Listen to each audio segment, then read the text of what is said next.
It was the kind of rain that soaked you to the bone, unrelenting and heavy, like the weight of the world crashing down from the heavens. David Miller, a single father of two, hunched his shoulders against the storm as he carried a bag of groceries and tugged his 6-year-old daughter, Emma, along by the hand.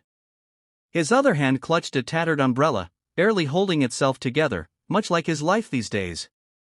He was late from work again, his shoes were soaked, and he didn't know how he'd stretch his remaining dollars through the week. But then, through the sheets of rain, he saw her, a woman standing on the sidewalk, shivering, her clothes clinging to her like sorrow, her hair tangled and dripping. She looked lost, confused, and utterly alone. David didn't hesitate. "Ma'am? Are you okay?" he asked, stepping toward her. The woman looked at him slowly, her eyes wide and searching, like she was trying to remember something that had slipped through her mind. I don't know where I am," she said, her voice trembling. "I don't know who I am." David felt a sharp tug of sympathy, and before he could second-guess himself, he handed Emma the groceries and wrapped his coat around the stranger. "Come with us," he said gently. "It's too cold to stand out here." They walked the rest of the way to David's small apartment, 2 bedrooms, thin walls, and flickering lights, but it was warm and safe. He gave the woman a towel, some of his late wife's old clothes, and a bowl of hot soup. She was quiet for a long time, staring into the steam as if the answers were hidden in it. Emma, in her innocent way, named her Rainy, because they found her in the rain. For days, the woman said little.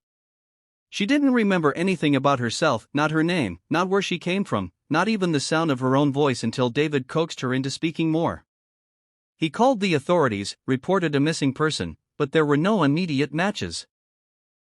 He took time off from his job at the hardware store just to help her, a decision that nearly cost him his paycheck.